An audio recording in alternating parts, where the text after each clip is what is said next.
If the referee makes a mistake, no reaction, Mario, please. Minute 46. No way. Red card. No way.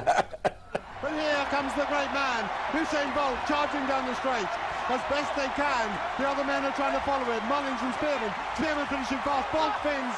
Bolt wins, and Bolt has smashed his own world record, just as he did in Beijing. He gets world records in both the 100 meters and the 200 meters. It was 1930 in Beijing. It's 1920 here. We dared to dream, and he has provided an epic moment once again here in Berlin. This man is just out of this world.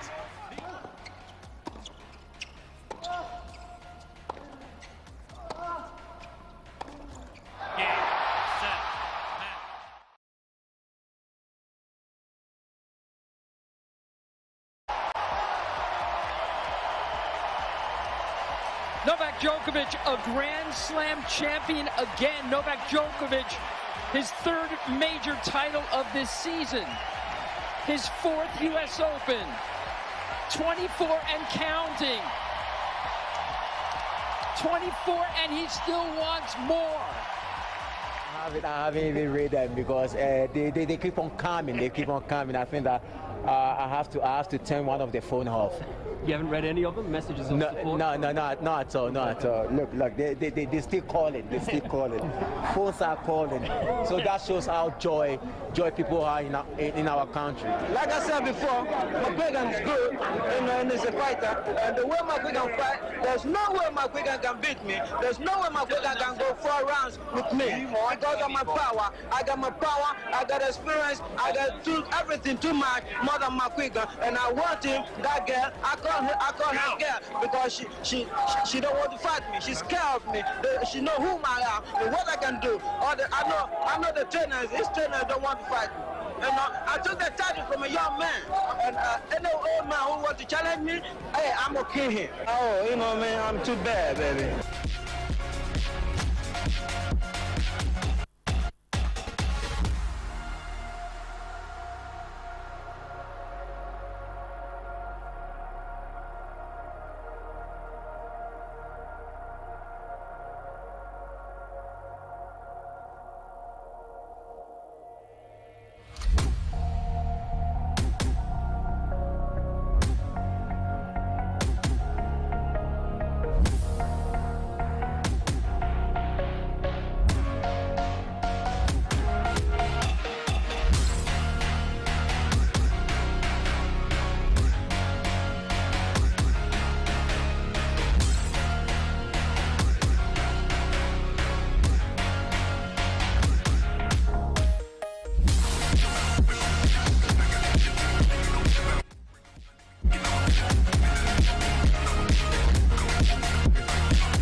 Bonjour from us, the Paris Saint-Germain fans. Or Buongiorno from the Inter Milan supporters. You're welcome to the Weekend Sports Rally. And if you hear me switch languages, you know Europe was lit in midweek.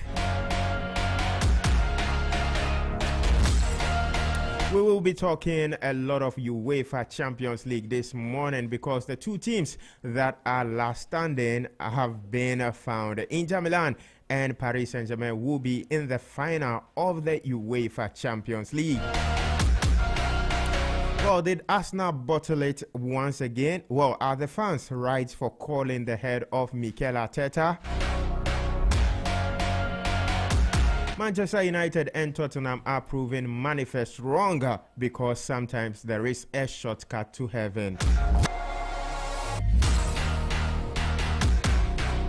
Yeah, one of these teams will be playing in the UEFA Champions League next season after one of their worst campaigns ever.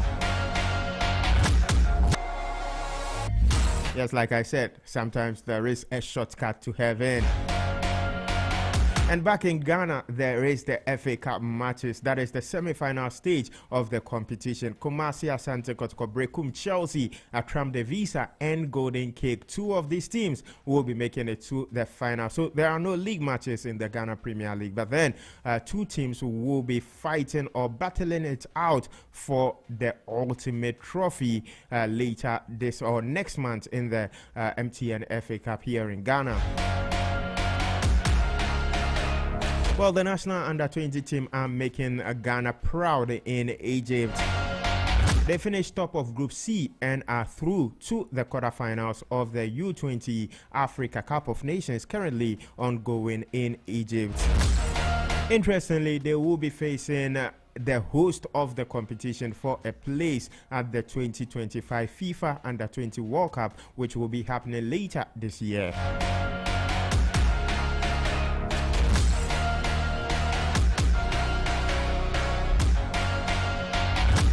We'll be doing this and many more this morning on the Weekend Sports Rally. But then, of course, like we do with every Saturday morning, there is the Top 5 segment. On today's Top 5, the question is very simple. Which 5 players will be making your flop of the season? On my way to the studio, I overheard two people, chatting about Vinicius Jr. being one of the worst players at Real Madrid this season. Do you agree with them? Did Vinicius Jr. have a very bad season? Some were even comparing him to Anthony. Some said Anthony has had a better season for his only 6 months at Real Betis than even Vinicius Jr.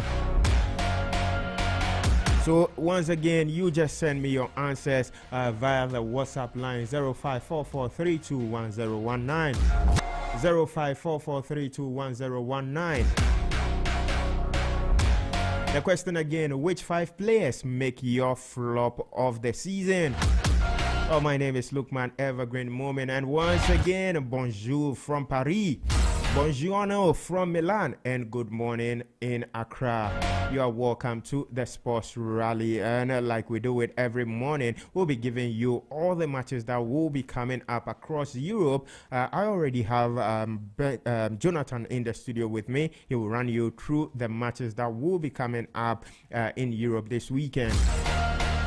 Don't forget, Arsenal could even end up finishing maybe 3rd or 4th in the English Premier League with the way things are looking, because Manchester City are just 2 points behind them in the English Premier League. The good news is that 6 teams will be representing England in the UEFA Champions League this season. 5 will be coming from the top 5 teams in the EPL, with the winner of the Europa League, which will be either Man United or Tottenham, joining the 5 teams from the Premier League. Chelsea are also making their fans proud. They are in the final of the Europa Conference League and will be facing Anthony's Real Betis in that final later this month.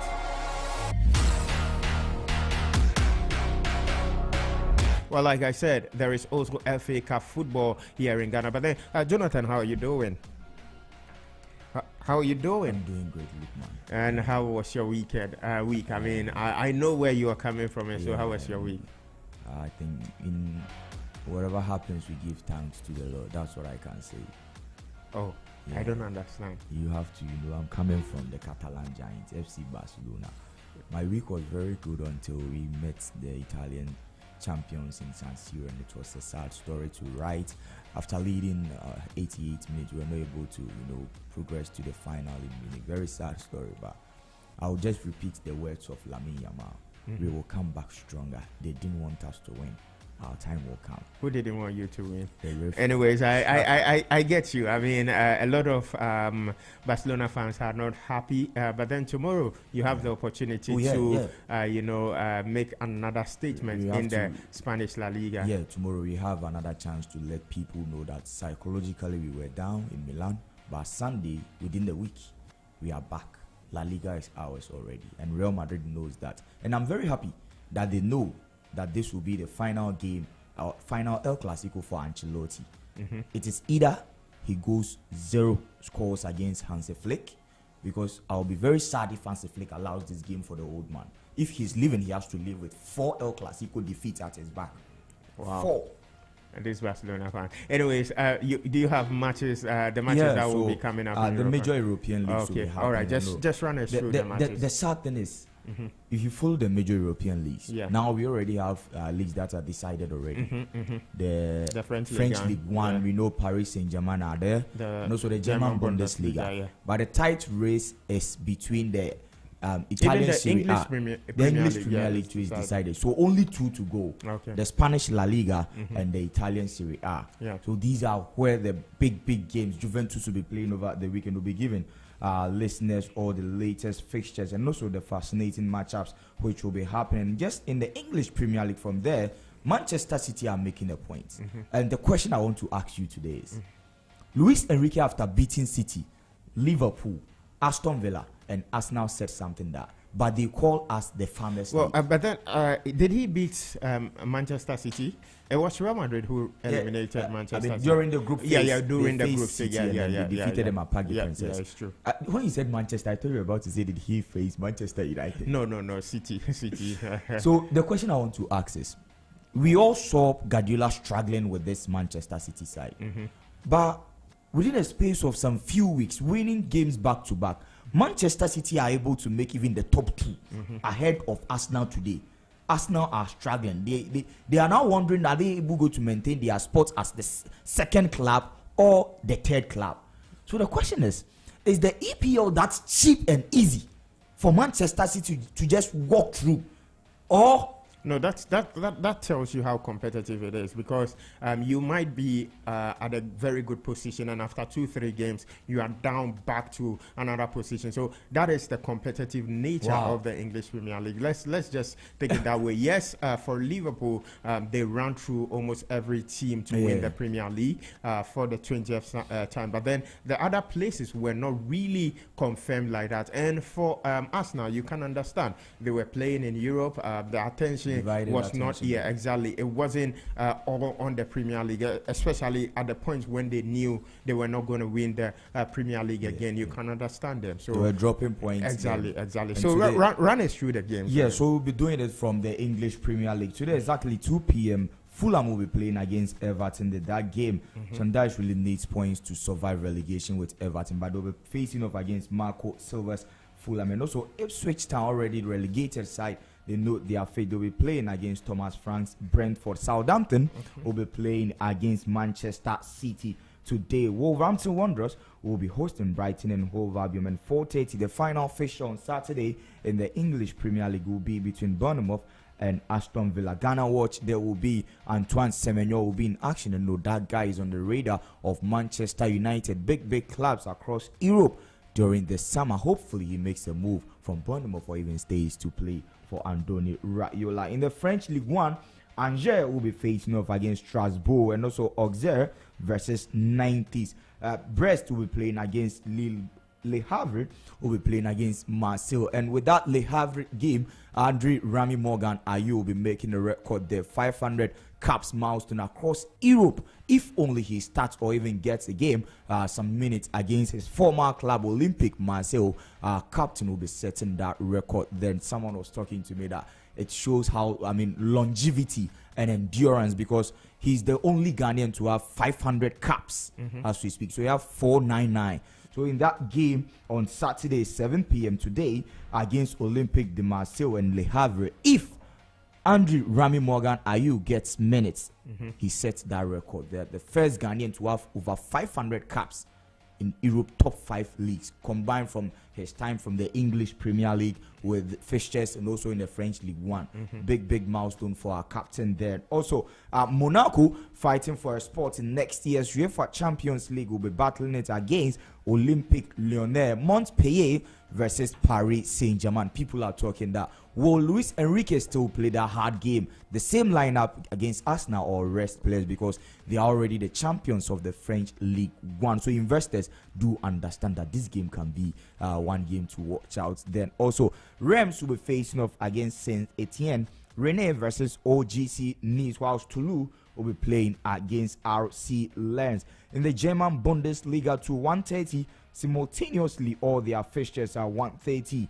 Werder Bremen will be playing against RB Leipzig. Holstein Kiel versus Freiburg. Union Berlin will be locking horns against Heidenheim, whilst Bochum will be playing against Mainz 05. And the final game, 4:30, will be Vincent Kompany's first season winning the Bundesliga, will be facing off against Borussia Mönchengladbach at the Bay Arena. There in the Italian Serie A, Como 1936. Cesc Fabregas determined to stay in the Italian Serie A, and they are on course to stay for next season. Will be facing off against Cagliari. Lazio, big game in Milan, Italy today. Lazio, Rome will be hosting Juventus there. Empoli will be playing against Parma. In the Spanish La Liga, Valencia will be facing off against Getafe. Celta Vigo versus Sevilla. Girona will be playing against Villarreal, whilst RCD Mallorca will be playing against Real Valladolid. That Valladolid game, they confirmed their squad today, and Joseph Edu will be in that game against Real Mallorca. He has started their previous game 3 matches consecutively, but they are still fumbling to get results. Real Valladolid on their way to get relegated to the La Liga Santander B. They'll be looking at some fixtures on Sunday in the English Premier League.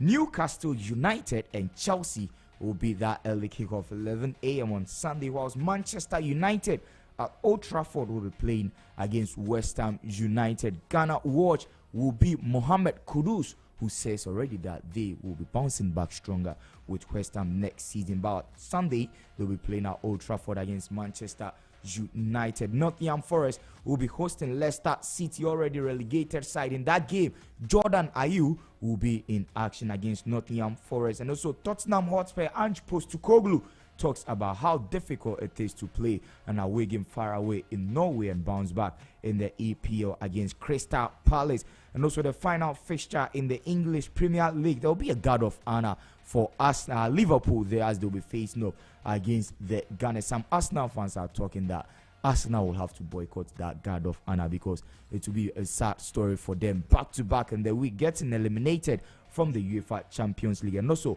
giving that guard of honor for Liverpool because they are the champions of the English Premier League. Then also in the German Bundesliga, this game will be a farewell game for Xabi Alonso, his final game against Borussia Dortmund in the German Bundesliga as the head coach for Bayer 04 Leverkusen. And also he made mention of Jonathan Tah, so this will be the final game for Jonathan Tah in the JC of Bayer 04 Leverkusen at the Bay Arena against Borussia Dortmund. Frankfurt will be playing against St. Pauli, while Stuttgart will be locking horns against Augsburg. In the Italian Serie A, Calcio Udinese will be facing off against Monza, whilst Hellas Verona will be playing against Lecce. Torino will be playing against Inter Milan. Will Inzaghi be able to see 2 directions, focused on 2 trophies? The Italian Serie A, Napoli with Conte are on top already. 3-point gap. Napoli will be facing off against Genoa after the Inter Milan versus Torino game. In the Spanish La Liga on Sunday, the big game will be there, but Betis will be playing against Osasuna. Leganes versus Espanyol, whilst Athletic Bilbao will be facing off against Deportivo Alaves. Ghana watch, Inaki Williams still won't be action since he was ruled out due to a muscle injury in their midweek Europa League semi-final second leg at Old Trafford. The player is yet to fully recover back to the pitch. And that game between FC Barcelona and Real Madrid, the Copa del Rey final, saw Barca win. That was their 3rd El Clasico of the season.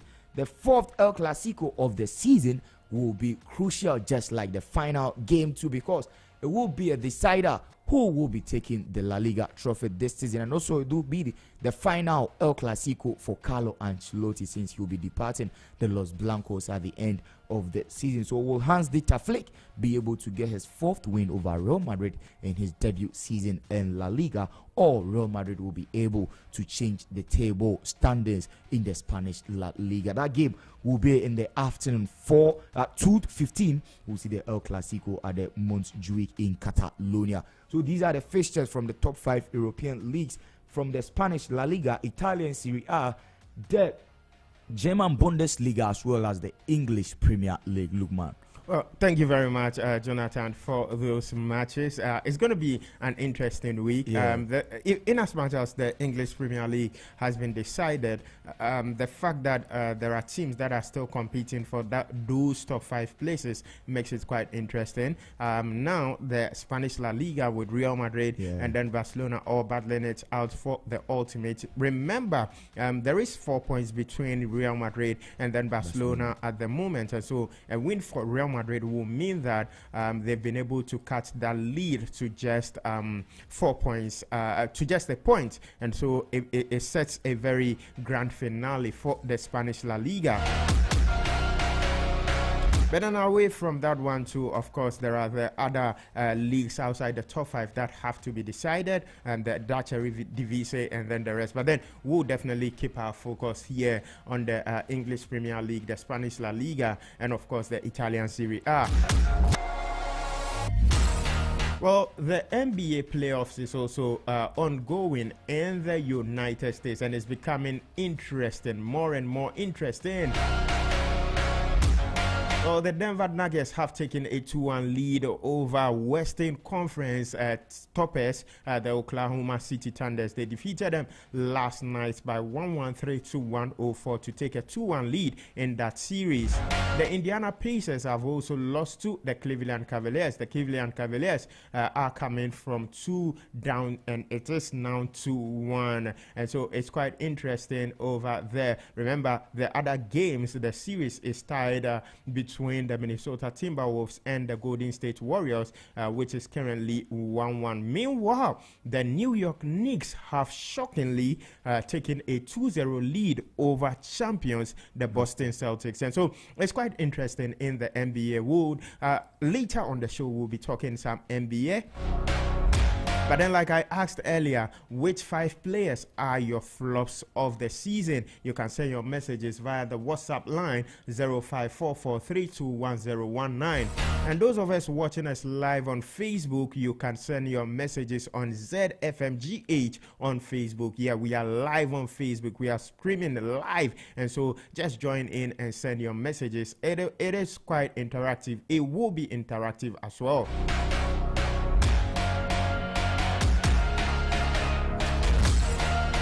But before we even delve into the topics of the day or the main stories of the day, remember, some players will be making moves in the summer transfer window. Reports have linked our own Mohamed Kudus to Arsenal.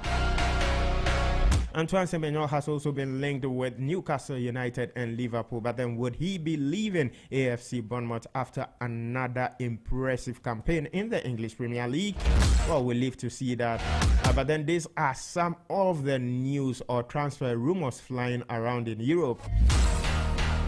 Chelsea have opened talks to sign AC Milan winger Rafael Leao, with a Serie A side prepared to let the 25-year-old Portugal international leave around £63.5 million. Now, Arsenal have opened talks with France centre-back William Saliba over a new contract amid interest from Real Madrid.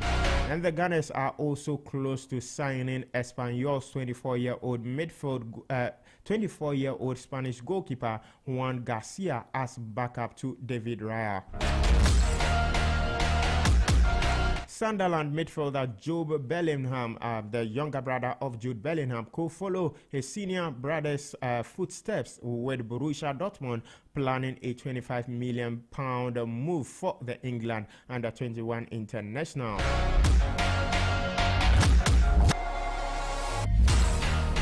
Manchester City target for Florian Wirtz has agreed to join Bayern Munich, with the Bundesliga champions prepared to pay £87.1 million for the 22-year-old Bayern Leverkusen and Germany midfielder.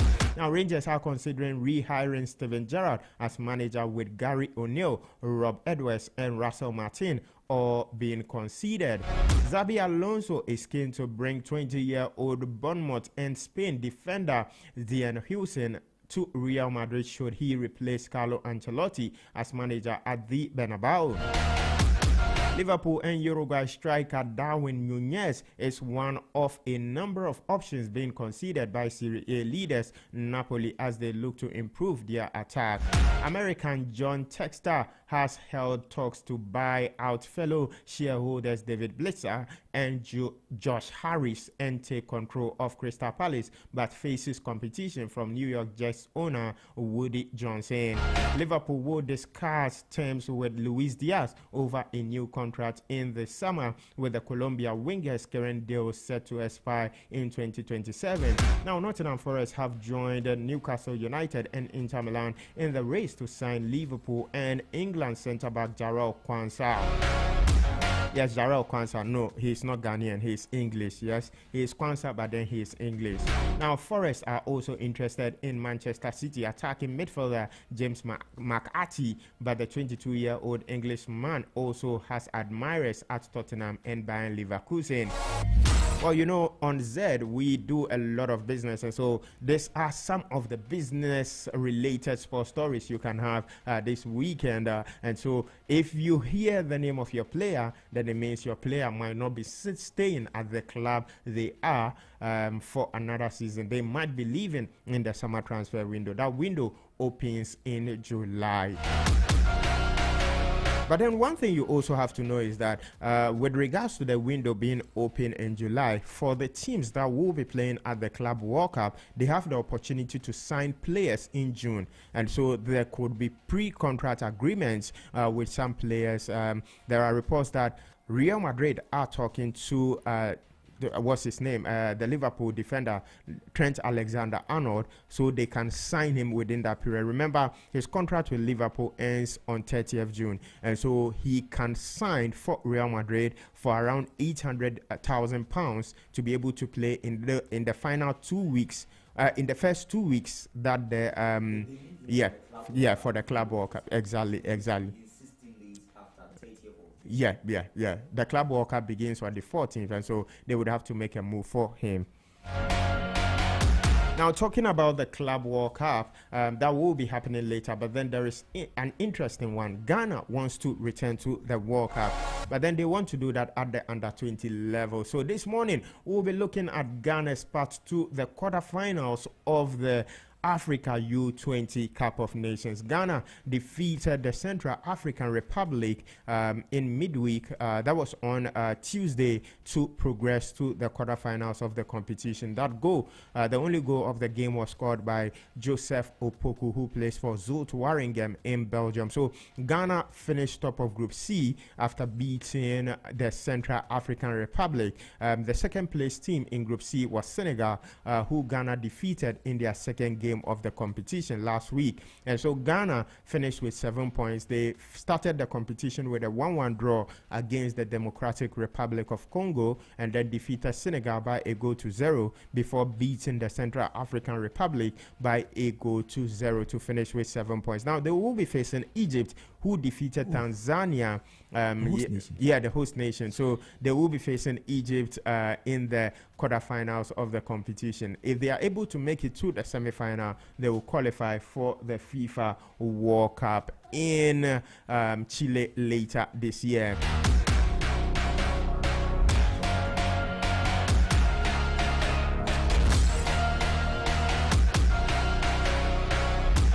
All right, so let's get the ball rolling here. I have all the guys with me in the studio. Well, earlier you heard the voice of Jonathan Binsua. Well, Jonathan is part of us here on Z Sports. He has been doing the updates during the week. And we've also been joined by Larry, who is also in the studio. He's been with us for almost all the time on Saturdays for the Sports Rally. Welcome to the show, guys. Thank you, Lukman. Thank you, Lukman. Before I even let you speak, a simple question. How was your week? It was a good week. Jonathan didn't get a good week. So a good hate watch for me. I mean, I all the games I predicted went as supposed to. I told you Inter Milan are going to be in the finals. I wasn't impressed, but at the end of the day, Charlie, against Association, we took the day. Yes. Arsenal also got pipped. And again, Mikel Arteta. Well, I mean, it's part of my questions for the day. I mean, I've heard Arsenal fans cry. They are calling for the head of Mikel Arteta. I don't know whether it's premature or he should be staying more than this season. But then we'll come to that one when we are discussing the UEFA Champions League later on the show. But then we will be beginning with the Ghana U20 team, who are doing very, very well at the moment in Egypt. The Ghana under-20 team have gotten to the quarterfinals of the competition. First of all, I mean, Jonathan, you look at the round to the quarterfinals of the competition. I mentioned the first game against DR Congo ending 1-1. That a lot of people were not really impressed with that performance, but then they picked up in that second game against champion Senegal, defeated Senegal by 1-0, and then now they defeated the Central African Republic also by 1-0. Are you satisfied with the performances this team has put so far? Yes, I have to, commend them. That I'm very satisfied, and we have to understand. You see, after the African Games here, the same team won as the African Games. The gold at the African Games here at the University of Ghana Stadium. But one thing that we have to know is they departed each other's. Like, they went to their various clubs to play football. Sulemana went back to France. Aziz Ozeloni at Barcelona, not having so much, game time there in Spain. Odro was part of the team. They was not able to, make it back to play for them. And also, most of these players, even Jerry Afri came to play just a single game. Before the final game against Central African Republic, Jerry was not around. He went back to CD Lugu to aid them battle relegation in Spain. So these things affected the team. So you can check from their first game. They had to pick up the pieces to play a draw game against DR Congo. And then in their second game, they had to play that winning game against Senegal. Beating Senegal for me was a test.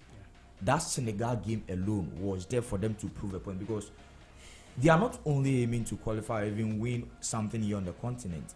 I think the bigger picture is the Black Satellite qualifying for the U20 World Cup proper. Because we want to be there. And we have Desmond Ofei as the manager. I think this is the first time I've seen a winner with the same team competing with that same team in the next edition of another tournament here on the continent. Because you can't win the gold here at the African Games and then struggle to even make the top 6. So now we are into the quarterfinals. But just as you said, if you book a slot in the semi-final, you then get a slot also at the U20 World Cup. That is where we want to be. So how resilient they were in the game against DR Congo. Aziz Issa was not so much flamboyant as we saw him at the African Games because of game time. People are talking about he was rusty. Yeah, he will be. Because if you're on the bench in Spain, it's just like someone sitting home here in Ghana not playing football. Do you think that move to Spain was not right? To me, that move to Spain was, a good deal. But you see, playing outside the country, our players sometimes, when they are young that way, they struggle to make an impact in their various clubs outside. Even if you check the minutes of Odro and then Issa far away in Spain, you ask yourself, these are these two guys were so good for Accra Lions and then Dreams FC before they left. So what's happening? Is it that they are not able to make impact far away in Spain, or they are better players there? I thought for Odro, it's even much better. Yes, for Odro, it's much better. He comes in and then plays some game for them. You see even Basa, their social media handles, posting the guy that he's doing so well. But with Aziz, even most Ghanaians don't even know where he is again. Like, people don't look out for him. Aziz Mohammed is off. So to me, making an impact in the U20 AFCON in Egypt will at least give him that platform again. I think Barcelona will have to start to look at the guy once more. They have to give him that opportunity. So I was very happy when he clinched the man of the match in the final group game. I was very, very happy against Central African Republic. They've never beaten us before, and against them, we got a late winner. That shows the intensity. Overall, the tournament, for me, each of the teams, because DR Congo, Central African Republic, you'll be tipping them that they are not football nations. Yeah. But that thing is, going off, that thing is no more. Because if you check the type of game they play against, we that we call ourselves the football nations, for the squad that we have, how good they are, but we struggle to even get goals. We get the goals in the, stoppage times, 80th minute about before we get the goal. That shows how we are also able to endure, and that shows how good Desmond Ofei is. The game will be long for them. They won't get the opening goal from the first 45, but in the second 45, they'll have to struggle and get the wins. That's all we need. They have to go on. The bigger task is ahead against Egypt, defending champions. And also the host nation. Yeah. They'll get the support from their home. The defending fans. Champions are actually Senegal. Yeah. And we were able to beat Senegal to prove a point that we want to go forth and also win the tournament. So I think we stand a chance against Egypt also, because if you've been able to conquer Africa, we'll come to that Egypt game. Yeah. But then, we're talking about Aziz Issa. This is what he had to say after that game against the Central African Republic. It was a difficult game though, but managed to pick the win. We knew it was going to be a tough game because they need a point to qualify. They need a win to qualify, and we also need a point. Although we have qualified, but we need a point or a win to top the group. So we know it's going to be a difficult game, but we thank God we got the win at that minute. Well, so that was Aziz Issa, formerly of Dreams FC. In fact, he's still a Dreams FC player. He's just on loan at Barca Athletic. So he's having a good one. He won his first man of the match at the competition. And Ghana won their final game of the group against the Central African Republic. But then let me bring you in, Larry. We've spoken about the team. From where I sit and the matches that I have watched, I'm not trying to sugarcoat things. I haven't really been impressed, maybe because I've seen a lot of Ghana U20 teams. I've watched so many teams. I don't think this is the best U20 team. But then you also look at it from the other spectrum. It is important for Ghana to qualify for the U20 World Cup. And so to scrape through and then even finish top of the group, that should tell you that Desmond Ofei is doing something right. So I want you to look at it from this point. Is Desmond Ofei's team on course to, getting the main objective, that is clinching a place at the 2025 FIFA World Cup? They definitely are on the right path. This is a tournament game. This is tournament football, Lukman. And when it comes to tournament football, teams tend to warm up to these tournaments, right? Yeah. So they tend to not start flamboyantly. I mean, kudos if you start so well as a team. It tends to, boost your confidence. But prior to this tournament, we were speaking, and I told you that all the games that the boys had before the tournament were not so positive, right? They were losing or drawing their games. They did not win any of their preparatory games to the tournament. And so that was a sign of that was a worrying sign. I mean, if you were a fan and you were watching from the sidelines. But how they've approached the game, clearly it was a bit disappointing against DR Congo.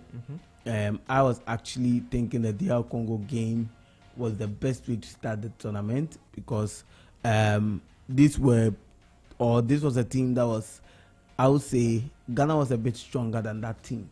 I won't really say equal in strength. I think Ghana had an upper hand. And I actually did expect the boys to get the maximum points against their counterparts.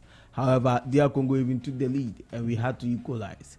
And that was it. It was a very drab game. It was so raw. I didn't see a lot of talent and youthfulness that tends to be attached to these youthful tournaments. In these youthful tournaments, at 20 level, you want to see a lot of technical ability being portrayed. You want to see a lot of players daring for, the spectacular, because this is where they will actually try to do everything. However, what I was tending to see was a more calculated team that was actually being so reserved. They were not that open and all of that. But against Senegal, I think the Ghanaian team did well. To win against Senegal actually is a big statement. And I mean, before then, Senegal had not lost a game in a very long time at that competition, Yes. especially at the group stage. So At the under Ghana 20 were the first team to actually stop them. Yeah, and you know, I told you that we met at the African Games semi-final, or was it the final? No, it was a semi-final. It was a semi-final, and we pipped them 1-0 as well. So I was going into this game. At least Desmond had that psychological edge. I've been able to do this over the champions. We can repeat it. And if you watch how the boys approached the game, see. Spectacular attitude. They were ready to go for the tackles. The Senegalese were physically strong. They were bullying. They're always physically strong. Yes, we give them that technical ability. I don't want to. Okay, that's what we have. Yeah, that's what we have. We used to edge most of these African nations. The flair. How our players are skillful. Yes. Look at Aziz. These are guys that when they are on the ball, they have more like 10 feet on the ball. They can juggle. They can do these things. So the only thing that these African nations use to bully us is their physicality. But then, I mean, even when it comes to that, our profile when it comes to the U20 is, apart from maybe Nigeria, no other teams comes close to us. Even with Nigeria, the fact that Ghana remains the only country in Africa to win the FIFA U20 World Cup, that should tell you our pedigree when it comes to this competition. Yes, so one or two things haven't been right in the last couple of years, but then it doesn't take away how good. In fact, even in our last appearance, we won the competition. Yeah. That was 2021. Efriye Banias, group. Together with Fatah Ishaku. Yeah. So I mean, Ghana's pedigree in the tournament is top. You know, I found out Fatah Ishaku remains. It could have played at this tournament. He's just 20. That would have been good for him. I think if you qualify for the U20 World Cup, can he still be available? Yeah, because he turned 20 just I think in March. Yeah. Okay. Yeah. Oh, then that's good. Yes, we'll have to bolster their squad. Oh no, come on! He's a Leicester City player. But the under 20 World Cup is a FIFA calendar tournament. I think Marsa reported that if Spain they qualify for the U20 World Cup, they can play Dean Hodgson. They are top rated defender from Bournemouth. Lamine Yamal, Pau Kubasi of FC Barcelona. These are guys who are making waves in the first teams, top clubs in Europe. But even the Spanish national teams are planning on getting them for the U20 World Cup. Dean Hodgson will be all right, but the Lamine Yamal, that one will be difficult. I think they will pardon Barca fans will. No, but why should they not allow Lamine to play? He qualifies for the tournament. So what you are saying is, even Lamine Yamal is Ballon d'Or contender. No, but have you seen Lamine Yamal at the under 20 level yet? No, so allow him to go and win his under 20 World Cup. I mean, let us allow these boys to my go point to is a whole Spain. You can't forgo they have talent below 20 that maybe we don't even know that they can play and win. But if they are considering to take these guys along, how much more the black satellite Desmond Ofe will leave Fatah Ishaku at Leicester City. Anyways, so Larry, like I was saying, are you impressed with what? Initially the Senegal game, right? There are positives and there were things I wasn't so much impressed with. As I said, the boys were ready to go in for the tackles. How we got our goal was a brilliant build-up from the right. Jerry slotting it into a free area for. Is it Emmanuel Mensah? Yeah, to slot in the goal, and that was a beautiful, well-taken goal. Kudos to the boys. And how they were able to keep their back locked against the Senegalese teams. We kept them to half chances. I don't think I saw Senegal threat. There was only one chance, I think, in the first half where the goalkeeper made a very good save. I think the player did not even get the ball so well with his feet at the left-hand side when he was trying to volley a ball in, and then the keeper was good. I think if Gideon Asiako continues this way, we might be solving our goalkeeping problem. But I don't want to get excited because we've seen this. We saw Daniel Eje at this level. Who did we not see? But unfortunately, it looks like when they transition to the senior team or when they go into senior teams, we no longer see them even getting call-ups. But Gideon was an exciting talent. I loved everything he did as a goalkeeper. He was mopping the balls. He was getting all the air balls. Any air ball he went for, he was so confident. Unlike, I don't want to mention names, but I mean, we've seen our goalkeepers. But then don't you also think it's because it's his level? But it's his level. But that's if it's at his level, he's doing the right things. He has the confidence. These are the same boys he'll be meeting when he gets into the career level, at the senior level. So he needs to build that confidence against them. This is a Senegalese team for the future. So if he's doing it against them now, when he meets them, when he gets into the Black Stars, why will he be scared? Boss, I object all this. I want to say something here. If you're a Ghanaian outside there, go for a team sheet or search on any football app. Look at the Senegalese U20 squad. Pen their name down. In the next 10 years, you will see most of the players in the Taranga Lions of Senegal competing here in AFCON. Most of their players will just get their gateway to the French League One to be playing for the Toulouse, Strasbourg. They'll be playing top club football. This Black Searchlight squad, if we're able to even get 3 players into the Black Stars of Ghana in the next 10 years. Hallelujah. But then, I mean, it also has to do with how the Senegalese have structured their football. This is what we see. We taught people how to do footballing. Yeah. So just as he said, we are winning. We are beating them back to back. We won the gold at the African Games. But this squad, it will be very painful for Ghanaians to realize that in the next 10 years, we'll be missing out on all these guys. But then nobody will care about them. That is exactly what I'm saying. It comes with structure. For the Senegalese, we all know that Generation Foot has a link with FC Metz. And so if you are good, you go through that process, join FC Metz. Don't we have this in Ghana? You don't. We do. Yeah, I mean, we have an academy right to dream that is linked to Nordjylland and we had Red Bull FC. Yaya Momoko. They've left. Yeah. We've created an environment that has not breed for the productivity of the right to dream. I feel they are doing something different. That's why they are here. Otherwise, they would have left. Yeah, but then sad. You know, in Africa. Yeah, that's why we taught them how to do it. You see, from what you guys are saying, I'm trying to send us back to some few years ago and some of these youth teams. You look at a team like the Ghana U17 team from India. You relax. relax. So let me just. I'm trying to so that we can get it. So the U17 team from some few years ago, that India team, like you're saying, it had a lot of players from the Right to Dream Academy. It also had players from Wafa. I mean, Aminu Mohammed and then the rest. There is also Right to Dream with the likes of Mohammed Kudus. There was also Ibrahim Sadiq. This Eric Ayia. Eric Ayia was not from any of the academies. He was from Cheetah FC. There was it David Akam? David Akam was from Right to Dream. Yeah, but then David Akam was an earlier generation. Yeah. So you look at these players, and then now you look at the teams we've had recently. You hardly see a player from the Right to Dream Academy in any of our youth teams now. You hardly see a player from Wafa in any of our youth teams today. So it tells you that there is something broken somewhere.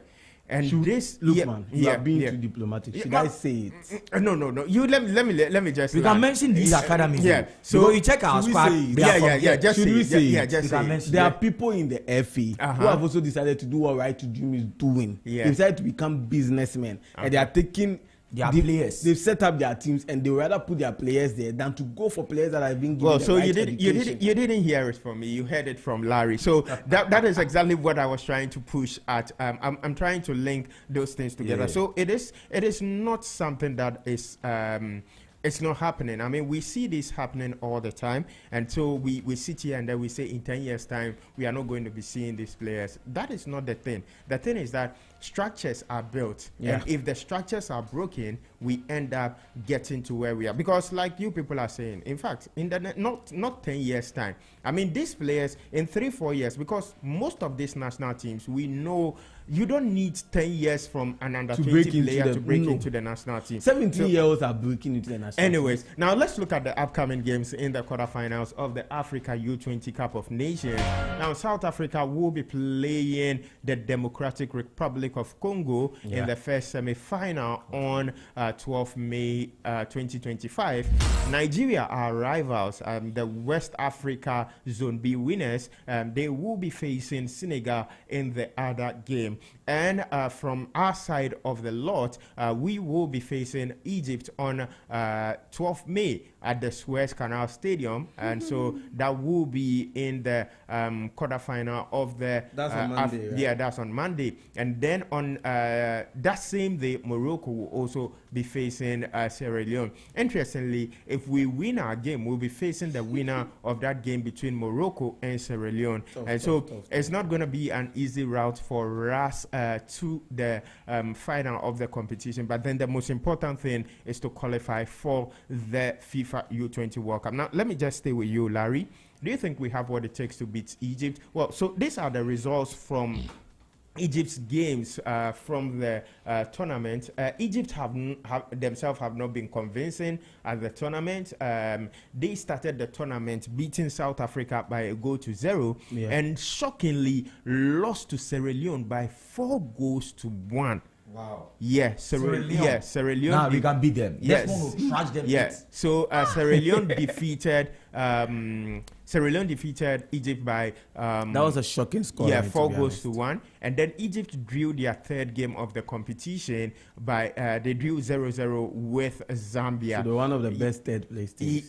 I'm coming with that one. And then their last game they won against Tanzania. So for those of you who care to know, the reason why they played 4 matches in their group is that they had 4 teams in that group. They had 5 teams in Group A. So that is the reason why Egypt had to play 4 matches in their group. So Egypt finished as one of the best third place teams at the tournament. They had 7 points after 4 games. It's disappointing to see Zambia leave after getting 6 points out of their group. And so, yes, Egypt were one of the third best placed teams at the competition. Now, Ghana versus Egypt, they are one of the most successful side as well at the tournament. Do you think they have what it takes to stop us, or we will be beating them?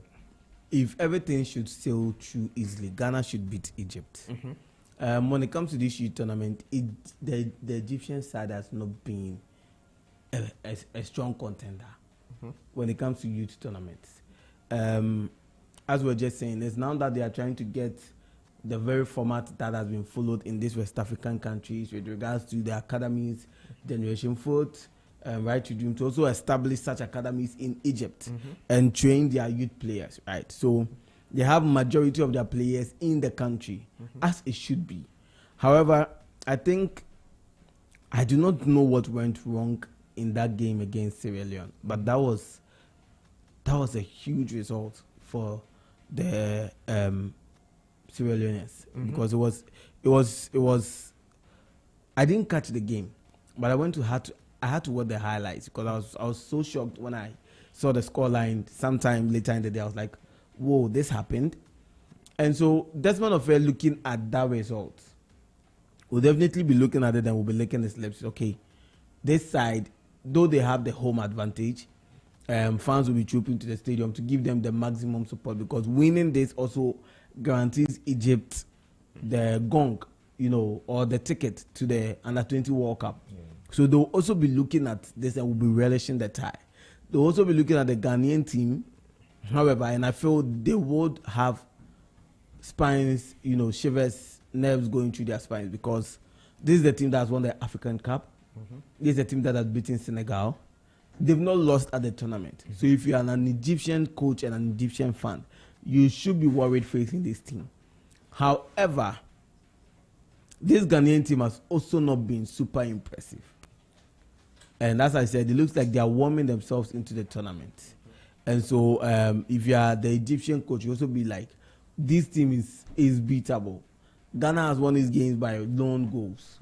We won against Senegal by a lone goal. We won against Car by a lone goal. So, if we are able to put goals against this team, we might be able to at least salvage a qualification, either by penalties or something. So, if I was Desmond Ofe, I will be preparing this game, telling the boys, this is your final.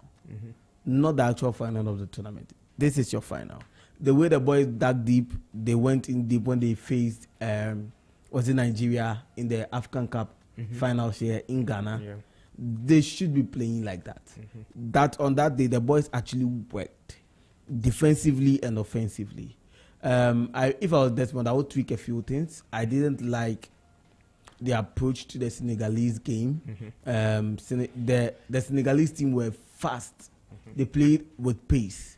And whenever the Ghanaian team also had the ball, they were all over the place. They were trying to match the intensity of the Senegalese team.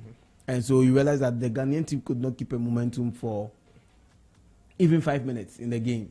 It was always cagey. And if there was a team that actually kept coming or kept having momentum, that was the Senegalese team. If I was Desmond, again, the Egyptians play similarly to that. They like to, play the flamboyance and the tiki-taka. Ghana is more of holding the ball, midfield play, route one, trying to string passes around. So the Egyptians expect them to come at us with pace again. And if I was Desmond, I would try and tell the boys, stick to the plan. Calm the game down. You are the big boys here. They should go in there with that confidence. I'm the big boy here. Let me dictate the tempo of the game. And it would really fall on Misbah and then Aziz Issa. I really hope they turn up in this game because we are losing our striker, Jerry Afriyie. But from what I've seen, the boys should be fine. All right. Jonathan, to wrap it up on the Under-20 Africa Cup of Nations, Larry mentioned Jerry Afriyie. How much of a miss would he be for us? I think we will miss him because he's the only prolific striker at this level for the Black Searchlight. He's not even scored.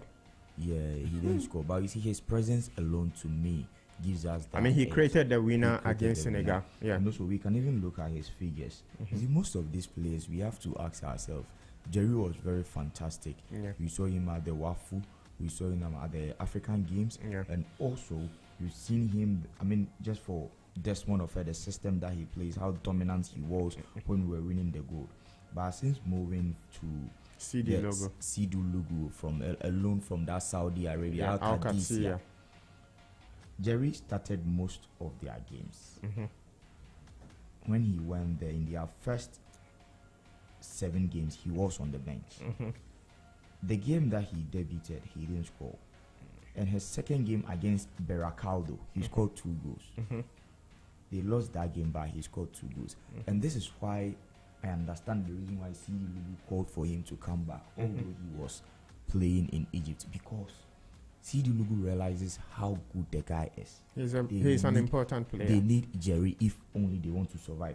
Against Beracaldo, he scored, and not only in that game, he scored also against Argentino. In that game, they won. That was the only second game Sidou Logo won in the second half of the season in the Spanish third tier. Jerry scored that goal. So if Sidou Logo says no, we need Jerry Afriyie to come to compete, to help us achieve our goal of staying in that league, clearly then Desmond Ofe will be missing out on a striker, and a lethal one, because at the African Games, no one was thinking about a replacement for Jerry Afriyie. It was Jerry on any day. So for me, our coach is good.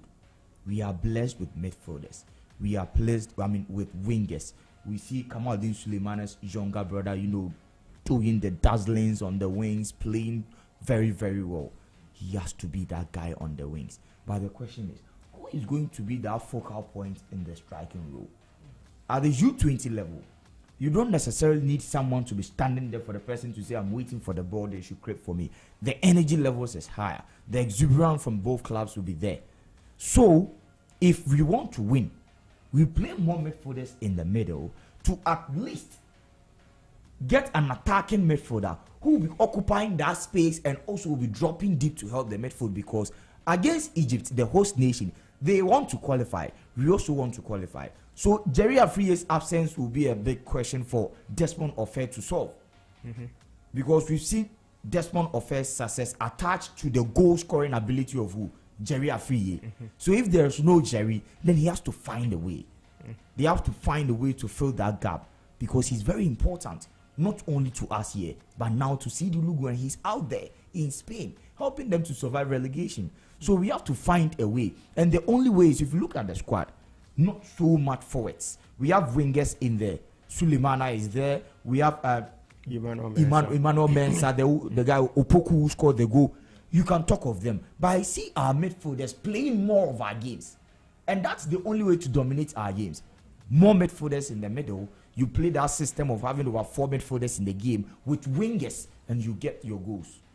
Okay, all right. So, of course, the absence of Jerry Efriye will be a big blow to Ghana. He's made 7 appearances for CD Logo and scored 2 goals, as well as providing an assist in those games. So he's very, very important for CD Logo. Unfortunately, he's left for Spain. There are reports that Desmond Ofer and his people will be finding a way to get him if they are able to progress to the semi-finals of the competition. But then this is what Desmond Ofer has been saying at the competition. I think our goal is the same as everybody in this tournament, is try and qualify to the World Cup. So we take it game by game, and then so we have to do our homework again against the Central African Republic. It's not going to be easy, but we'll try and scale through and see what happens after. Well, so it's definitely not going to be easy for Ghana at the U20 Africa Cup of Nations. But then now we move to Europe. Like I did at the when I entered the studio, it is Bonjour in Paris. And I know Arsenal fans will not be happy hearing me speak French. But then if you're not happy, now what of the Barcelona fans? Buongiorno from Italy. Well, you can also take that. That is coming from the Inter Milan fans. So it was an epic midweek in football. Barcelona versus Inter Milan. No one saw this coming. I mean, 13 goals in 2 matches. That is a classic UEFA Champions League semi-final game. Now, let's look at these games. Let's start with Inter Milan and then Barcelona. I mean, last week we spoke a lot about this game after that 3-3 in Spain. For a team like Inter Milan, not conceding a lot of goals, that day they conceded 3 goals, but then they still managed to leave Spain with a draw. Now, they came back home, surprisingly conceded another 3. In 2 games, they've conceded more goals than since they started the competition, the season. So there was something that was really not, aligning in that particular game. Now, you look at them also from the other side. In 2 games, they scored 7 goals, something that they barely did. The most they had scored in a game was 2 this season in the UEFA Champions League. Now, Larry, you look at that game. What happened that night that really worked for Inter Milan to be able to beat this talented Barcelona side? What happened was sheer luck. You think they were lucky? Ability to go 2 goals. But then if you talk about luck, in Spain, don't you think, then you would say in Spain, Barcelona were also lucky? Because you look at that goal Rafinha scored, reason why and the fact that there was a goal disallowed. The reason why I give the luck to Inter Milan was because you do not go, or you do not take the lead against this Barcelona team 3 times, and you allow them to crawl back. Momentum draws away from you. I wasn't impressed with the first leg. I mean, we spoke about it. I told you, I don't understand why Inter will go 3 goals up and still leave without the advantage at Camp Nou. And then you come to your home ground and you score 2 very good goals. What was happening to Inzaghi and the boys? Because if I would have understood an Italian team going 2 goals up, why do you still open up? I understood the need. Don't you also think that talent in that Barcelona team, it's easy to unlock such a defense?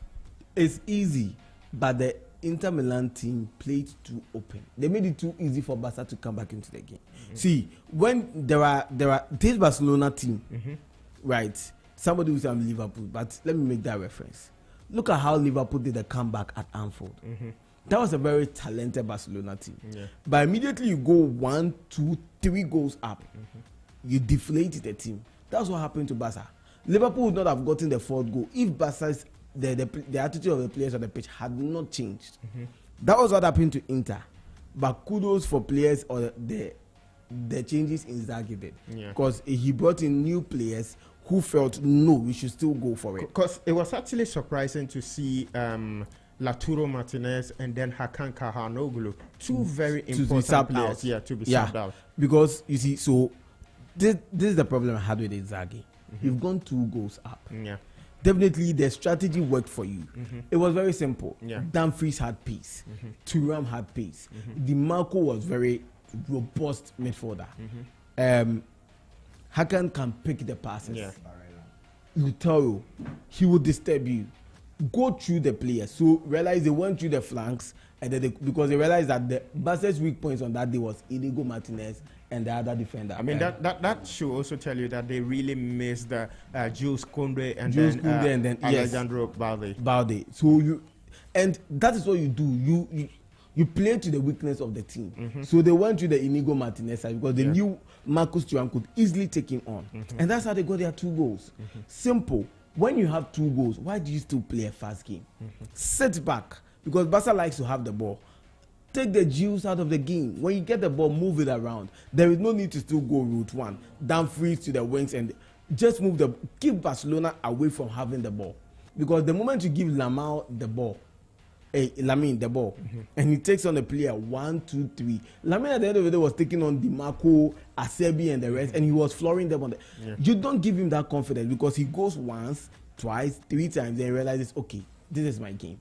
And that's what happened to the Barcelona boys, because immediately they got 1 goal back. They knew that we could beat this Inter Milan team. It was that simple. And so they clawed back, and now they had the momentum. Now somebody is saying, I'm being too hard on Inzaghi because they feel Flick did the same thing. I said, no. Flick had the momentum because he had come from 2 goals down, so he felt he could get the 3rd goal and win the game. So he still had to be open. But Inter, you went 2 goals up.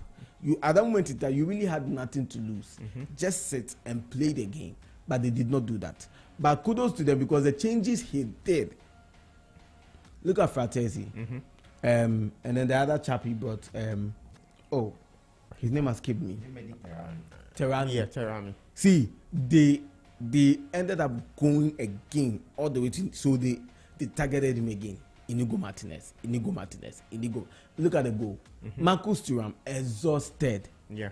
He really exhausted. He was exhausted. But just that splurge of energy. And he immediately turned Inigo around. He just saw the chance. Fratesi, he didn't kick it first time. Took his time, placed the ball. At that moment in time, Chesney would make a move, and then it was simple to bury the ball. But Acerbi's goal that brought Inter back to 3-3, a very important goal because they would have gone out. Do you think? Okay, so let me come to you, Jonathan. Do you think that for Barcelona, it was wrong to lose concentration, especially after taking that lead? You take the lead, you have only 2 minutes to end the game, and then you bottle up. You just go off in those final additional minutes. Do you think that it was a lack of concentration from Barcelona that cost them? Yes.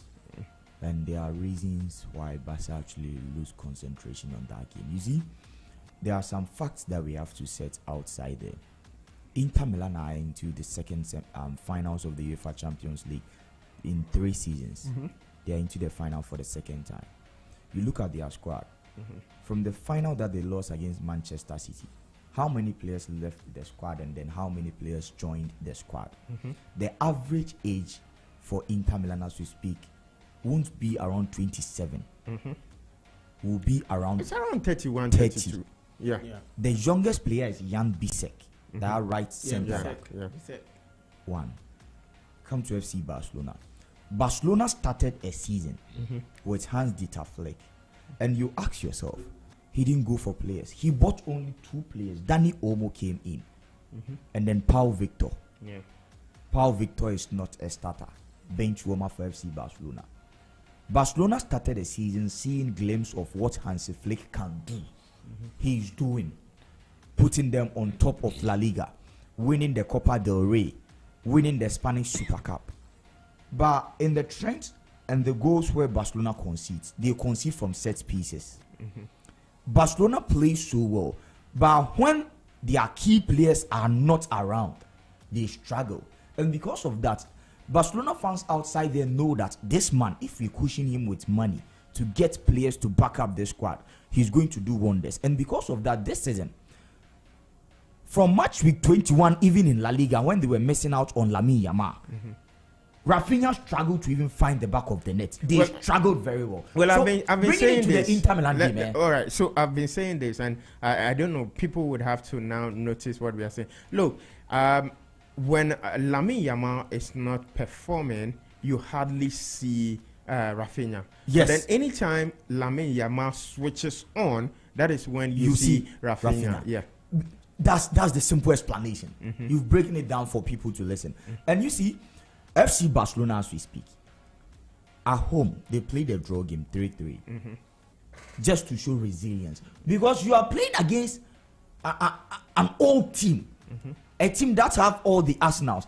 I want us to go through the lineup for people to understand that. For Hans-Dieter Flick to even do that comeback before 88th minute, Barcelona deserves to be applauded. But one thing that we have to understand, that it is not about what you do, it's about who needs it the most. On a day, Barcelona started the season without backups to their players.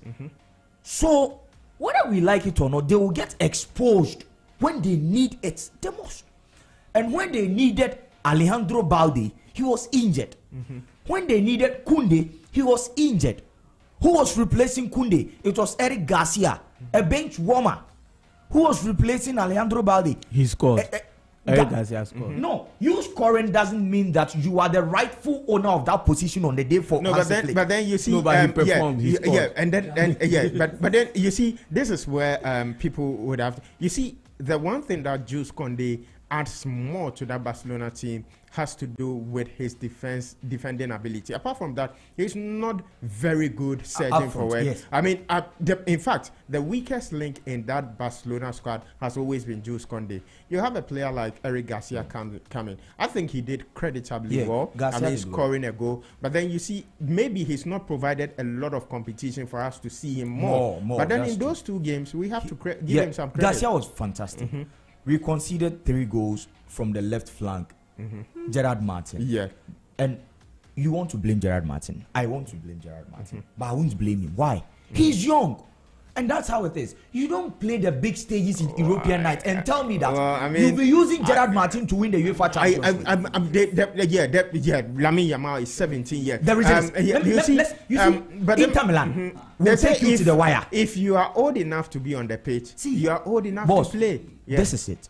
Inter Milan, after tying the game in the 93rd minute 3-3, in the extra time, you see, you get exposed no matter who you are. Inter Milan took off Mediterranean for Fratesi. These are guys who came on. Carlos Augusto came in to take who? Federico Di Marco. Check the age range. These are guys who have been playing top club football for FC Barcelona. When we needed energy, when we needed momentum back, we were taking our best players out to bring in academic graduates who are yet to even taste European football. So you think Pedri was out. Yeah. We brought Hector Fort. Who knows Hector Fort? Yeah, but then the thing is, I get Who you. is So you think at the end of the day, inexperience was the bane of Barcelona. The Barcelona squad, as we speak, in key and crucial areas, we are not matured. Because you won't tell me that your opponent is bringing in Carlos Augusto to replace Federico Di Marco, experienced left back. You will bring in Hector Fort, 19-year-old right back, to compete, to get you a goal in the extra time. Sad thing. Look at Acerbi walking through the middle. Look at Acerbi getting that goal. Look at where Ronald Araujo is. Barcelona fans understand clearly that Araujo, as we speak, is not growing into football. He's not maturing into the game. You see. So Barcelona playing with immature squad. Yeah, but then you can also, for example, you mentioned a good one there, Ronald Araujo.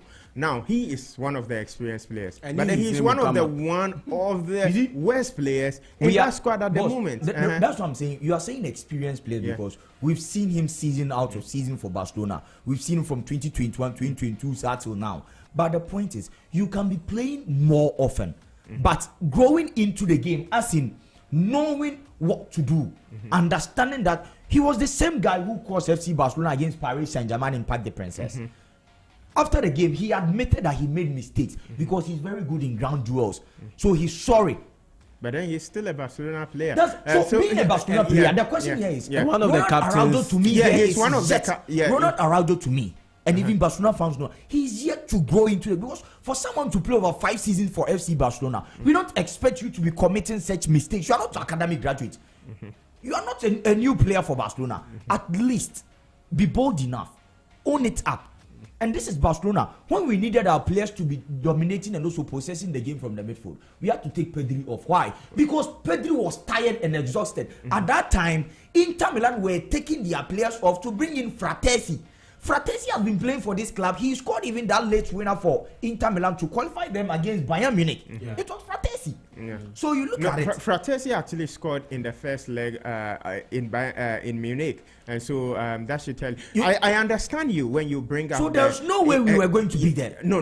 That was wrong. I mean, You took the lead. It wasn't. No. You see, boss, I'm coming. Let me just wait. You took the lead, but the reason why we were not able to protect the lead we took is because inexperience. These guys are inexperienced. Yeah, I understand so you. you are fighting against an old man, and you are telling me that you've given the first point, so you beat him. You see, how will you beat him? Experience is relative. For example, the club is Barcelona. Yes, Barcelona have been here more times than Inter Milan. Ooh, better players. I'm not taking away your points. I'm just trying to make some elaborations here.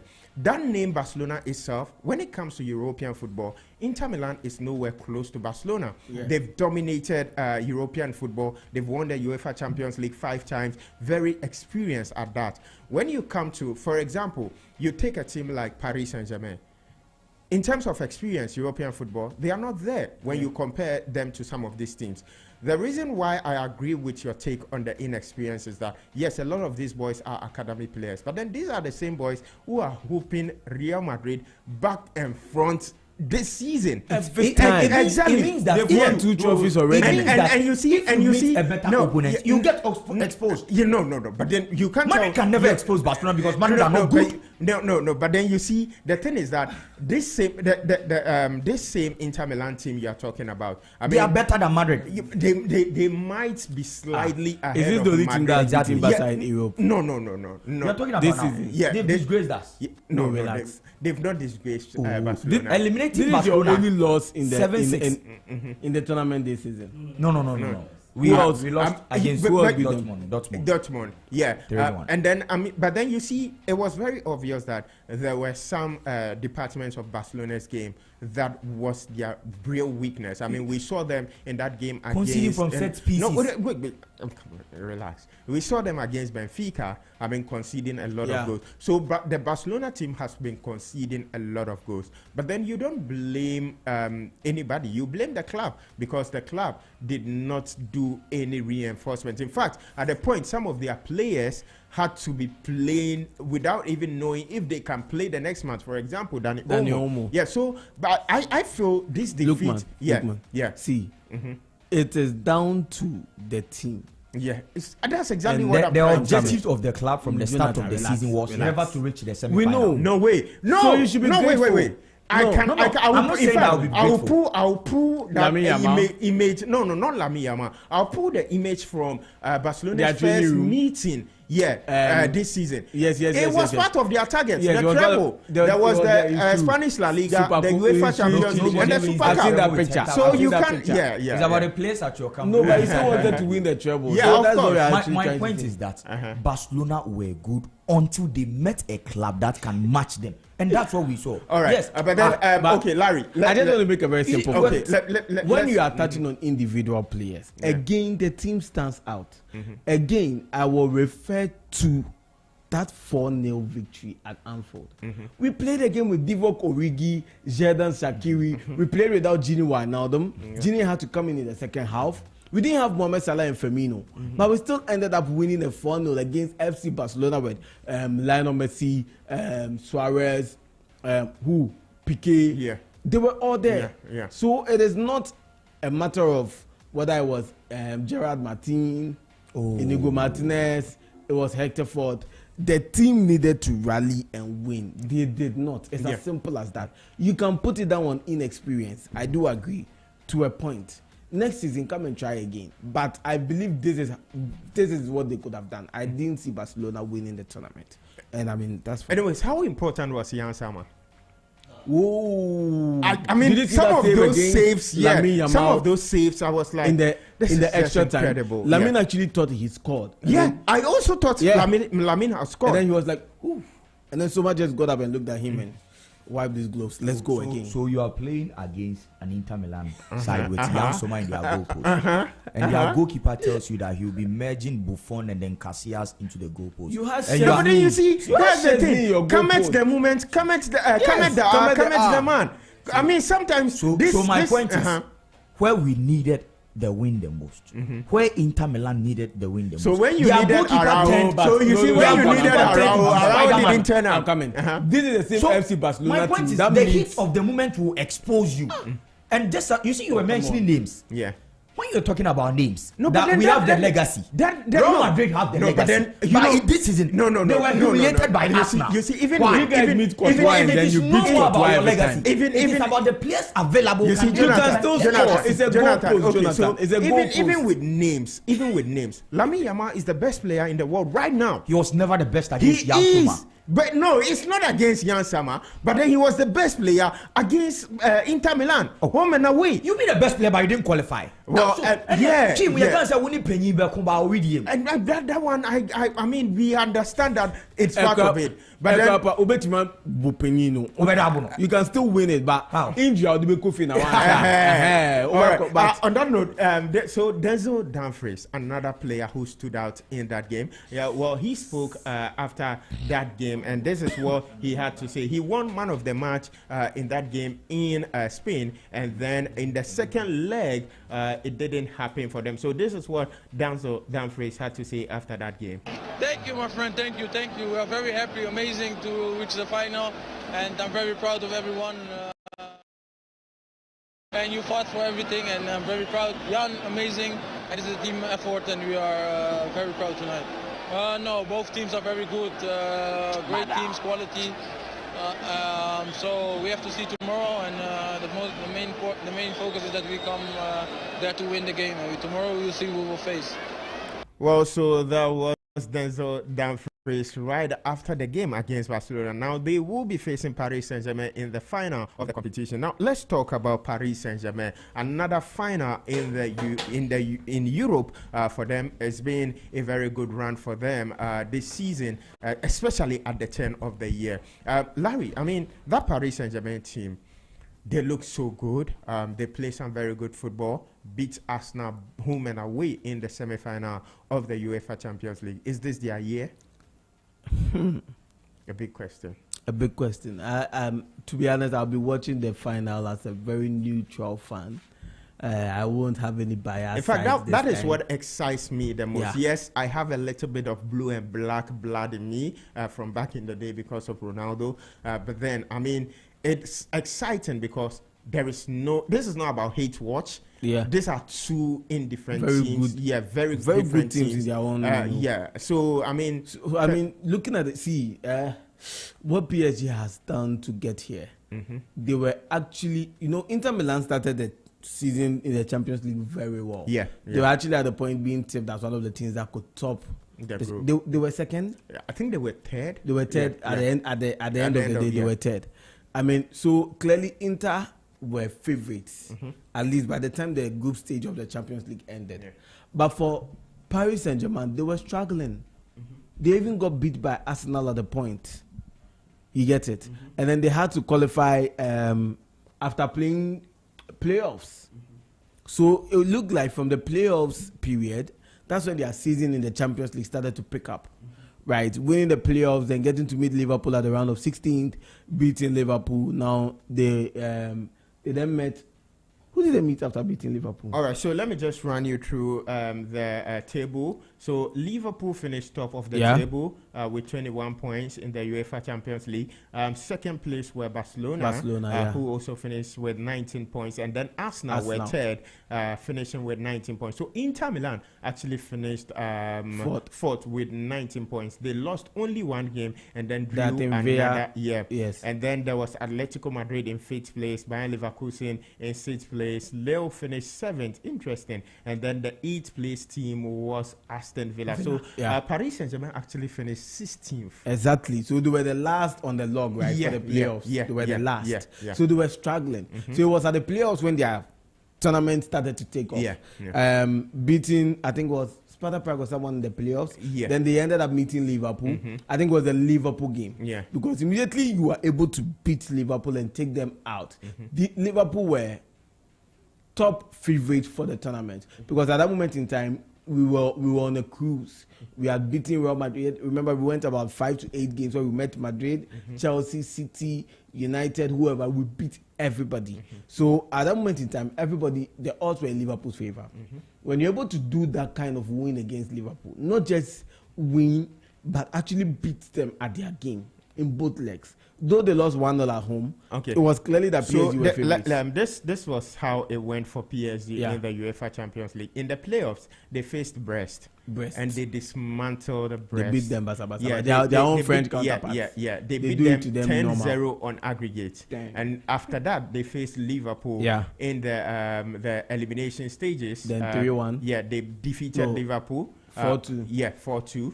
And then they faced Aston Villa. Defeated Aston Villa. And then after Aston Villa, it was Arsenal. Arsenal. So it looks like they faced a lot of English clubs. And they learned how to play the English teams. And so, I mean, taking out 3 English teams out of the tournament, kudos to them. I mean, they've done so well to get here. They are the more exciting team among the 2 finalists.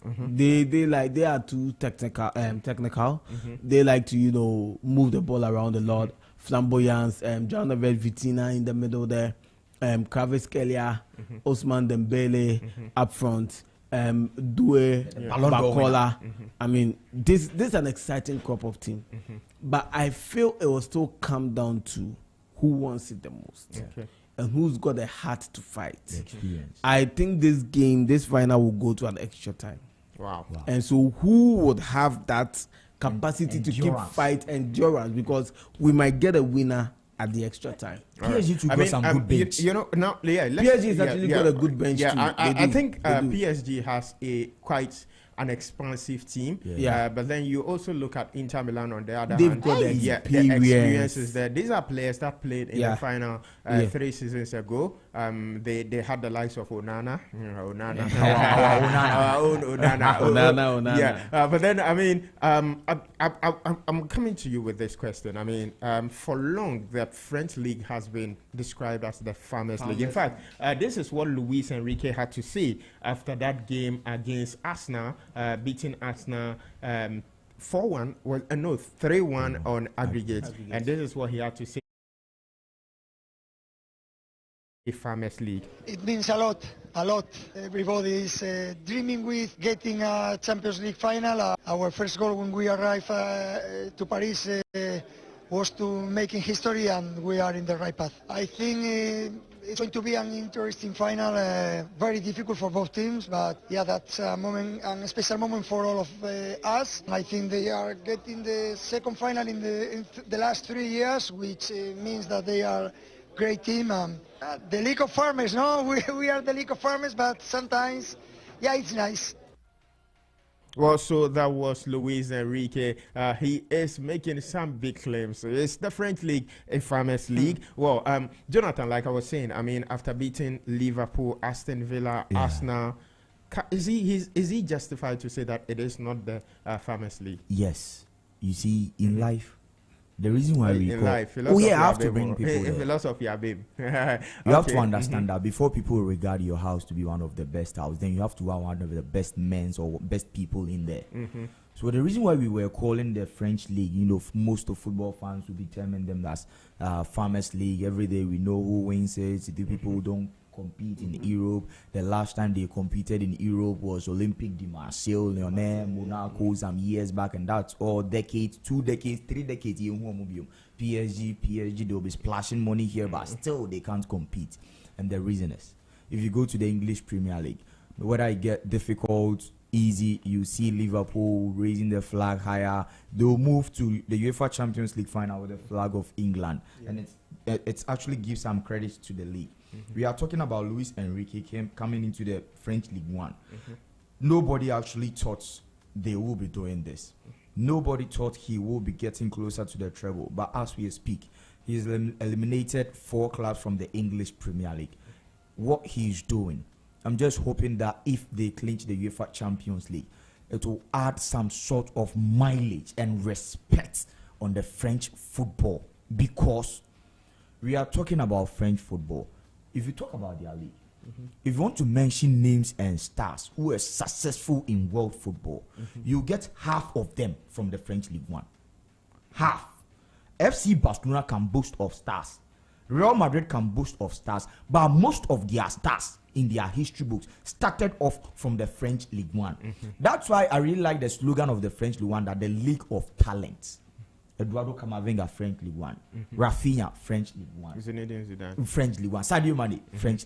These are guys. So the French League One, I just like that thing. You look at their national team. Their national team is the picture of their league.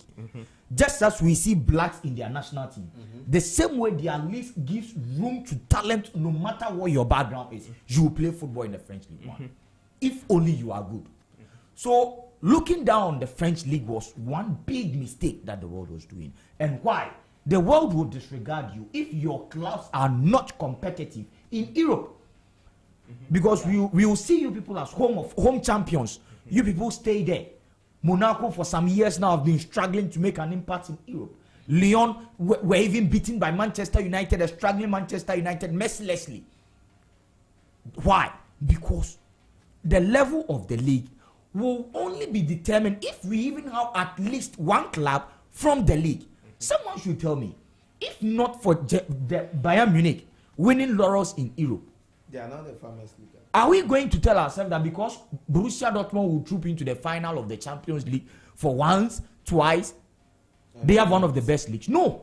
It is because they have one of the best clubs that can dominate the Spanish teams, that can dominate the Italian teams, that can dominate the EPL clubs to win something in Europe. So finally, French football is up again.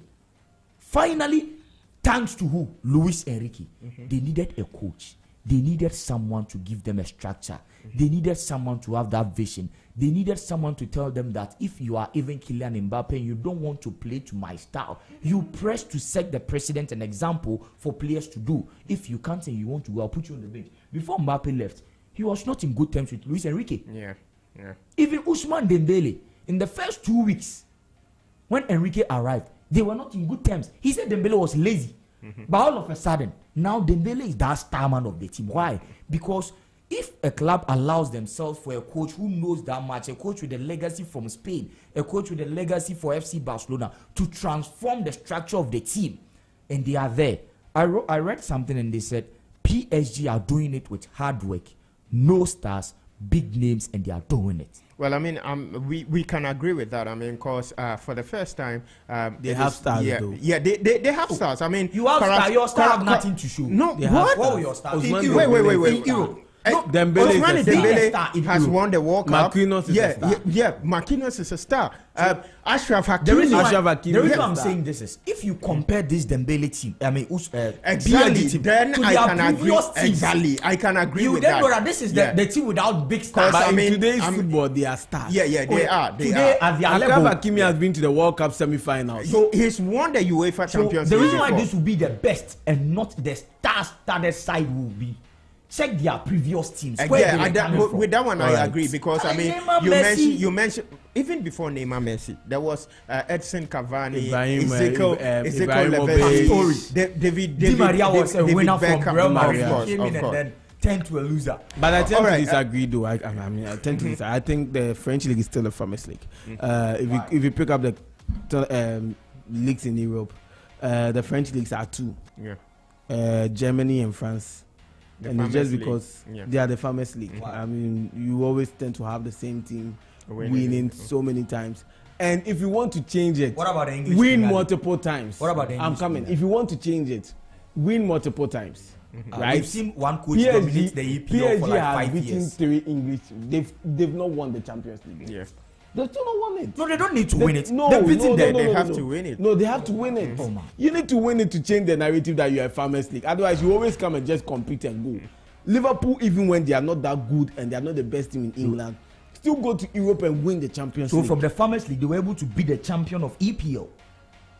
You are still not getting the point. No. You need to win at the win it before climax it with the trophy. Don't just beat the team, because if you've beaten Liverpool and then you don't end up beating the Italian team, you don't see you at the end of the day. All right. Before we'll be talking about Arsenal, but then one last question on this PSG team. We've seen them play some very different style. One man that has been very integral to that team has been Achraf Hakimi. I mean, yes, he's won the UEFA Champions League before, been to the semi-final of the FIFA World Cup, won the Italian Serie A before, and the interesting thing is that he's going to be facing his former team in the final of the competition. Was he part of that Inter Milan team that reached the final of the UEFA Champions League? No, he wasn't. The recent one, he wasn't. Yeah, but then I think he had left by then. Yeah. So he left right after Icardi, then that era. So exactly. So he has been very pivotal for Luis Enrique. I mean, he scored 3 goals or so in the Champions League this season. He was the man of the match against their match against Arsenal. And then he's provided 5 assists. You look at Nuno Mendes also on the other side of defense. How has Luis Enrique built his team? How does he play? Because you look at those 2 players. You take away the Ousmane Dembele's, the Kivitska Kvaratskhelia, and then the Zeri duo, or even Bracola, and the 2 most important players in the team are not even Vitinha, Fabian Ruiz, and then João Neves, but then those 2 fullbacks. What is he doing? So one thing we are also not realizing is that this PSG team hardly concedes. Exactly. They hardly concede, and it's because of the defensive setup. I feel their weakest point in defense is actually their most experienced person there, Marquinhos. Because Marquinhos struggles to progress the ball, he struggles to receive the ball at his feet from the goalkeeper and all of that. But Achraf Hakimi and Nuno Mendes, see, Hakimi gives you the edge up forward. He can run on that touchline, and he doesn't just run. He takes on players. So when you have players like Hakimi, they take away 2 or 3 of the opponents with just a pass. And to be able to do that, coaches like players that are able to do that, because immediately you're able to set up players like Dembele, Kvaratskhelia, Doué, Bacola to have one-on-one movements, to be able to take on their markers. And this is what players with that technical ability like, because if you put 2 players on Dembele, now he needs to know how to go around 2 players. But if you're able to give a pass, that takes out 1 player. And now Dembele gets to face Andy Robertson. He gets to face Julian Timber. I mean, he will back himself to be able to take on these players and then get around them and create a chance. So Achraf Hakimi has been so good for Luis Enrique, and an important. See, I don't even know who is his backup. Yeah. Because he's always playing every game. And Nuno Mendes on the other side is solid defensively. Nuno Mendes was Mohamed Salah's biggest nightmare this season. I mean, even Bukayo Saka. Yeah. I mean, he has pocketed all these 2 top stars, and it is not just it is can't go and ask DiMarco. Nuno won't be able to pocket Nuno. I agree, because Lamar is different when it comes to taking on players. Salah is not your technical thing. He's a pace when it comes to taking on a younger Salah is also pace. But then a younger Salah could have been very dangerous. That's what I'm saying. Today's Salah against Mendes, he would use his pace and strength, but Mendes is also pacey and he's also strong. That was all he had again. And the same for Bukayo Saka. He's more like a Mohamed Salah today. But Lamine Yamal is your technical guy. He will use your footwork and your body feint to beat you. With a touch of definitely. But don't take out. Nuno Mendes has been solid defensively.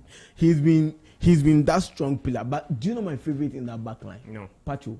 William Pacho, yeah. Very disciplined. I didn't know him until he met Liverpool. My goodness. See, testimony time. If we are going to get any centre back for this Liverpool team, Pacho is my number one target. Let's just have a listen to what Achraf Hakimi said after they made it to the final. He might be winning his second Champions League if Paris Saint-Germain go on to win. He is one of the most decorated African players. I mean, with what he's been able to do, and he's also wise at Real Madrid with how he's making his mother manage his finances. Exactly. All right, so this is what Achraf Hakimi had to say after that game. I don't have any words. I think I just enjoying this moment. We are really happy for what we make to arrive in the final. I think we deserve after hard work since we started the season. So now is moment to enjoy and keep working to bring this trophy to Paris back. So that was Achraf Hakimi after PSG qualified for the final of the UEFA Champions League. Now the big question is, should Mikel Arteta stay at Arsenal or should he be leaving? There's been a lot of pressure on Mikel Arteta. Now let me start with you, Jonathan. I mean, season and season come and go, and we've seen a very transformed Arsenal side. Yes, they've not won a trophy, but then they've made it back-to-back second place in the English Premier League behind, why are you people laughing? Just allow me to talk. I mean, they've made it back-to-back second place in the English Premier League. Last season, they got to the quarterfinal of the UEFA Champions League. This season, they are in the final, semi-final of the UEFA Champions League. That itself is progress. Don't you think that Mikel Arteta has been able to progress this team and he should be allowed to stay to be able to, bring some trophies home, maybe in future for Arsenal? Or it's time for him to leave? So there are two questions for us now to answer. I know they are listening to the show. Okay. Do they want to remain? Even if they don't listen, we'll send it to their headquarters. Do they want to just be a progressive club, or they want to cement their place in Europe or even in England, that they are one of the big clubs outside there? They are one of the biggest clubs in England. You see, if you are one of the biggest clubs, then you have to accept this fact in life. Oh, this in life, I keep repeating. Today, you're too philosophical. You see, the reason is, if you want to move on, someone can help you to get to maybe your secondary school. Okay. But you realize that the person's money isn't enough to further your education to tertiary level. So you leave them. Not that you don't respect that person or you are looking down upon that person, but the money that the person has can't continue your educational ladder, so you need to move on. You see? So it's like, to me, if Mikel Arteta, it's like you have a girlfriend who is not helping you. Yes, and then you find someone who gives you jollof. Manenko. Simple. For the jollof. Yeah. The sad thing about us now is they are content with what Arteta has done for them, and you can't blame them.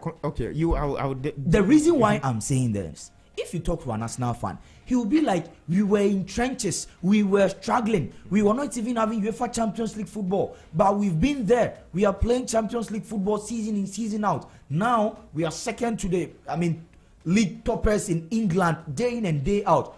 Mourinho came to United and told us that his biggest achievement was being second in the English Premier League. But Arsenal are second for consecutive times and they are not happy. But why? They feel they were struggling than this, so they are okay. But the question is, will the okay be okay, or you sit there and continue to bottle anything that you win? So to me, Arsenal have to take that. They have to take a decision today that we have to accept it, that Arteta has played his role. If it's about upgrading Arsenal, Arsenal fans outside they know Thierry Henry, but they have to understand that the only coach who even gets them an anthem. When I heard this story, I was very sad. The whole Arsenal, with big Vieira and then Thierry Henry, with the history that they have, they never had an anthem on their own until who? Mikel Arteta came in. He is the only coach to come in to at least help them see some progress after the post Arsene Wenger's era. Okay. So he has done a lot. But the question is, until when will he move from a lot to clinching that final thing? So if he can't, and he has proven that he can't for about 5 seasons, because you can't tell me that you know clearly that even for Manchester City to win the UEFA Champions League, they needed Erling Haaland. Okay. So you were a student of Pep Guardiola, and you've restricted yourself to buying midfielders. As we speak, trophyless for the 5th year, and they are on the news again for Martin Zubimendi. All right. I mean, talking about Mikel Arteta, he says Arsenal were the best team in the UEFA Champions League. I don't know whether he's been delusional or, because even as a Wenger thought Paris Saint-Germain were the better side in that two-legged game. But then this is what Mikel Arteta had to say after their games against Paris Saint-Germain. Well, first of all, congratulate PSG for reaching the final. The assessment, I will make it when I'm a little bit cooler, but the feedback that I got straight away from their bench is that we're much better than them. When you look at the two games, who's been their best player on the pitch, he's been their goalkeeper. He's made a difference for them in the tie, and I think we were very close, much closer than our results showed, but unfortunately we are out. I'm very proud of the players, what we've done today, the way we started, how we handled the pressure, the amount of pressure. After 20 minutes it should be 3-0. But yeah, there is something extra that you need in the competition to go your way, and it didn't. Well, so Mikel Arteta believes his team were the best in the competition or in that game against Paris Saint-Germain. Man, let me come to you, Larry. Larry, you look at those two games. I mean, obviously, the best team progressed to the final of the competition. But according to Mikel Arteta, his side did better than Paris Saint-Germain. Do you think that he is not seeing the real facts of what is happening in terms of the UEFA Champions League, the Premier League? Because still today, he doesn't think the idea of getting an out-and-out striker will be necessary for Arsenal. Arteta's attitude is Arsenal's problem. See, you see, when you pick this tangent as a coach, sometimes it's even difficult to defend you because you've clearly been beaten. You were beaten home and away. I mean, we were crying Partey. When Partey came, you were beaten 3-1. Obviously, Mikel, you were not a better side. I really do not understand how Arsenal thought they were the better side, because it was only after the 75th minute that Arsenal started getting into the game. Because we're getting to the end of the game. See, when they had 5 minutes to the end of the game, stoppage time, this was a team that you realized they are not a serious team. You were trying to get a goal, and they were playing for throw-ins and set pieces, so that they can throw the ball long. Really, you do not know how to go to the touchline and cross a ball. What's the use of Mikel Merino? That you have to go for a corner kick or a throw-in before you can use Mikel Merino's head. I mean, see, Arsenal was poorly coached in those two legs. Poorly coached. Because the team, especially at home, you see, coaches, when you lose your main players, you need to be able to coach the other guys. It is a teamwork. Pep will not make this excuse. Jurgen Klopp will not make this excuse. Jose Mourinho will not make this excuse.